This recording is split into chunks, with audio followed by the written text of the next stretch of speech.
Hey there and welcome back to NBA 2K18's My League mode. My name is Pete and today we complete the All-Star Weekend festivities and we will also move past the contract extension deadline. In the last episode we already had the trade deadline and we completed All-Star Friday night with the Rising Stars Challenge, and today we start things off with All-Star Saturday night and the 3-point shootout.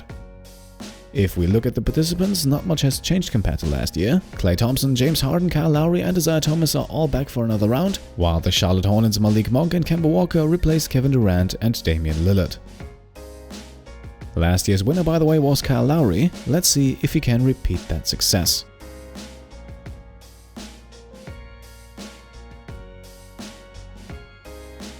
Up first though, Klay Thompson of the Golden State Warriors, currently 7th in the league in scoring, and currently the Warriors' first option because teammate Steph Curry is once again injured. And Thompson would finish with an impressive first round, making all 5 of his money balls in the end for 28 points. James Harden up next, currently the league's leading scorer, and with averages of 27 points, 8 rebounds and 8 assists, also the leader in the MVP race. And with his first round he comes just shy of Thompson with 27 points. Malik Monk then makes his first All-Star Weekend appearance here, but the third-year shooting guard from Kentucky is already putting up nice numbers, currently putting up 17 points per game, shooting 50% from the field, 49% from deep and 91% from the free throw line. And Monk proved to be a sharpshooter in the contest here as well, missing only 3 shots in his first round and taking the lead with 30 points.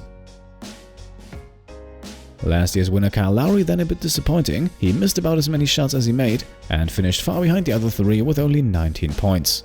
That means he's already out of the final round and we will crown a new 3-point champion this year. Isaiah Thomas of the Cleveland Cavaliers then currently also in the race for MVP, but running behind teammates Luka Doncic and LeBron James. And running behind is also what Thomas did tonight. He finished with 20 points, 1 more than Lowry, but not enough to crack the top 3. The final contestant in the first round then Kemba Walker. His Charlotte Hornets currently in the race for one of the lower playoff seats in the East, and he was feeling the pressure tonight as well, and he also couldn't quite stand up to it, finishing with 25 points, not enough to move on into the final round.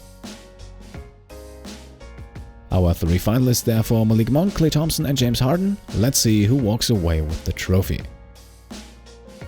Harden had the lowest score of the 3 in the first round and would start things off, and he also couldn't quite follow up his first round performance. He finished the final round with 20 points and I don't really think that's going to be enough. Klay Thompson then put on an absolute shooting clinic, making 18 straight shots for a final score of 29. So 29 now the score to beat for Malik Monk, and he did that in the first round. In this one though he struggled quite a bit, making only 3 out of his 9 money balls and finishing last among the finalists with 19 points. And that means your 2020 3-point contest winner is none other than Klay Thompson. Thompson also already won the award 2 years ago, and he now adds 1 more trophy to his resume.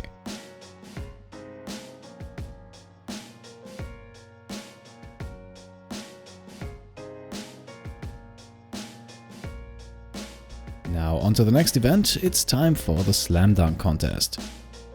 The lineup here not really filled with star power. Terrence Ferguson and Malik Beasley compete, as well as sophomore Miles Bridges and rookie Chris Delk.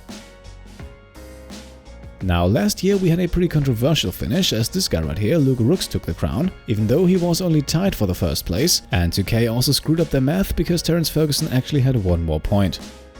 Now Rooks is currently without a team playing in the G League, and that means Ferguson has a chance for revenge. Now, just like we did last year, I would have loved to show you the contest itself. However, after 9 tries, I decided it wasn't meant to be. On every single recording attempt, the contest froze somewhere in the process, one of the dunkers just got stuck and nothing happened. And this is something that was a problem in the previous 2 contests as well. Last year I almost miraculously managed to complete a contest, but this year it just wasn't possible. So in the end I sadly had no other choice but to skip the whole thing, and so unfortunately without any highlights, your 2020 Slam Dunk champion Sacramento Kings sophomore Miles Bridges. Now we can move on to the final event. On Sunday night it's time for the All-Star Game. For the West, a lot of familiar names in the lineup, including household names like James Harden, Russell Westbrook, Kawhi Leonard or Paul George. Stephen Curry was also voted in as an All-Star, but unfortunately he's out with an injury. Michael Porter of the Phoenix Suns also makes his first All-Star team in only his 2nd year in the league, and in his 3rd year Lonzo Ball was also voted in, but just like Curry, he would miss the game due to injury. Out east, we luckily have no injuries, and next to Kyrie Irving, a total of 3 players from the Cleveland Cavaliers make it in, including sophomore Luka Doncic, who was already voted in as a rookie and now makes his return. The lineup for the Eastern All-Stars also features 2 newcomers, as both Ben Simmons and D'Angelo Russell make the team for the first time in their careers. The game itself then was pretty lopsided, and it was more or less the James Harden show. Harden absolutely dominated scoring-wise and led the Western Conference All-Stars to a decisive 23-point victory.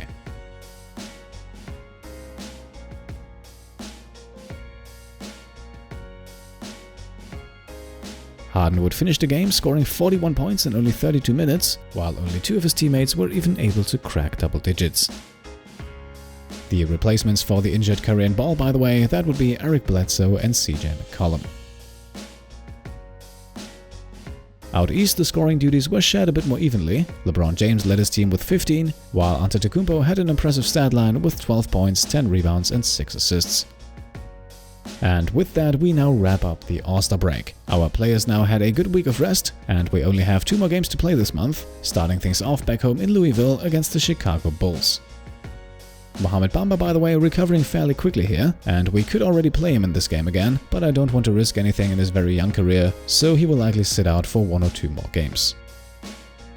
As is tradition against the Bulls, 2K would match us up in jerseys with the same color. Both teams played in white for this one, and for the few minutes that I hopped in, it was absolute chaos. The Bulls were up by as much as 14 midway through the game, and even a late 4th quarter comeback by the Legionnaires was not enough, and so in the end the Bulls take the victory here 101-94. The Legionnaires stat line of the night definitely belongs to Skal Labissière, who from what I saw played a lot of time against DeMarcus Cousins and was still able to put up 25 points and 13 rebounds, shooting 11 of 14 from the field. Our scoring trio at the wings all in double digits, Hood with 14, Richardson with 13 and Flanders with 12. Last game of the month, and we travel to San Antonio for this one, and against the Spurs the Legionnaires would get themselves another victory. Now, make no mistake about it, this game was closer than the end result would suggest. Both teams shot abysmal percentages from the free throw line, and they also both committed a lot of turnovers, but ultimately the Legionnaires once again had a strong 4th quarter and pulled away behind 16 4th quarter points from Josh Richardson.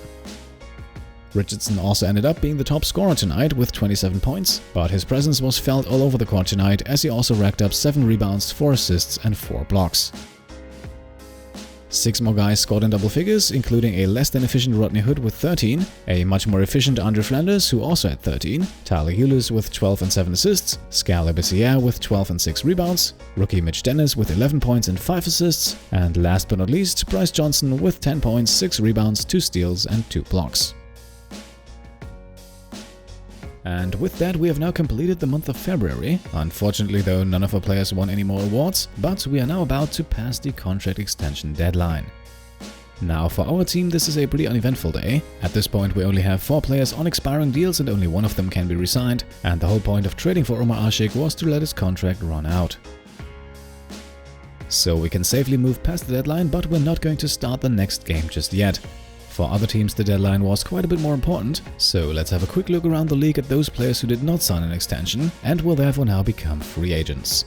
I will not go through all of them, but I think a few high-profile names should be mentioned. And we start things off with 2 absolute superstars. Both Anthony Davis and DeMarcus Cousins did not agree to contract extensions, and so both of them will now hit the open market.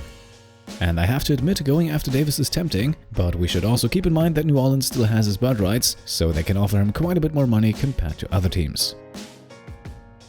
Now we're jumping through the list here a bit because many of these guys have team options coming up. So the next guy on the list is point guard Mike Conley of the Memphis Grizzlies, and with the poor record the Grizzlies have to show for at the moment, he might very well begin the next season on a different team.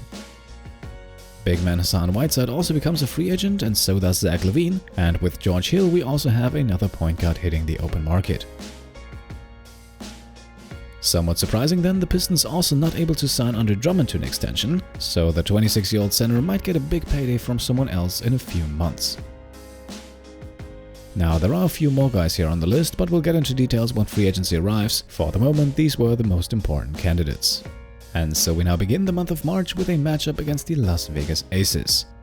The Aces are still dead last in the league, and so I didn't really feel the need to bring Mohamed Bamba back just yet, but I have to admit that could have almost cost us the game. because it was a very close one, and in the end this 3-pointer here from Mitch Dennis sealed the deal, putting us up by 4 with only a few seconds left in the game. The Aces would come back to hit a 3 of their own, but it wasn't enough, and so the Legionnaires barely escaped with a 1-point victory. Josh Richardson led the team in scoring with 28 points on a very efficient 11 of 14 shooting performance, and he really came to play in the second half where he scored 20 points. Scal Labissiere was a big factor in the win tonight as well. 14 of his 24 points came in the fourth quarter, and he just barely missed a double-double, adding 9 rebounds. After the game then, the fantastic news: Mohamed Bamba has finally fully healed from his injury, and so he would immediately be inserted back into the rotation for the next game against the Boston Celtics. And his first actions in that game were a block and a 3-pointer. Bamba's return, however, would sadly not be enough tonight. Kyrie Irving put on an absolute clinic, and in the end his Celtics prevail in another close game. Our top scorer for this one, small forward Rodney Hood, who had 20 points, shooting a very efficient 8 of 11.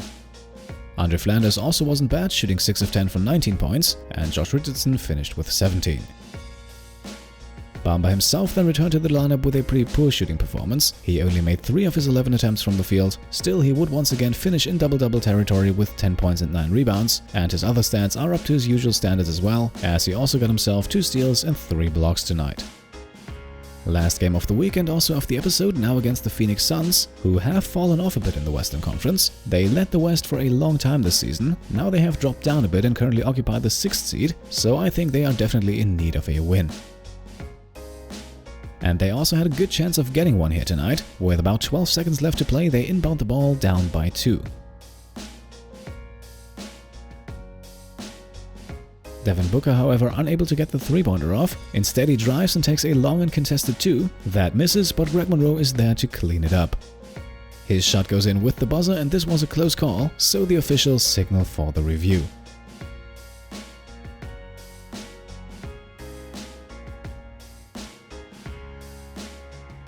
And indeed it appears that he did get the ball off in time. And yes, the officials confirm it, the basket counts, we are going to overtime.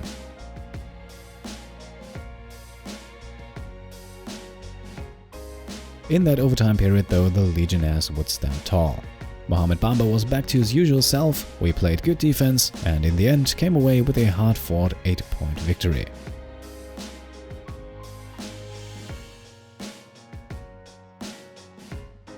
The Legionnaires' top scorer for this one came off the bench, and it was Bryce Johnson. He only missed 2 shots from the field and finished the game with 23 points.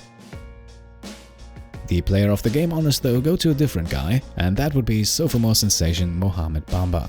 Bamba almost had a 20-20 game tonight. He finished with 22 points and 18 rebounds, and he also added 6 very important assists. So I can honestly say I'm glad to have him back. I think with Bamba's return to the center position, the next few games will be a whole lot easier. At this point though, we will make the cut for today's episode. We now only have 18 games left this season. We are still holding down the 3rd seed in the Eastern Conference, and it looks like the Legionnaires are getting closer and closer to their very first playoff appearance.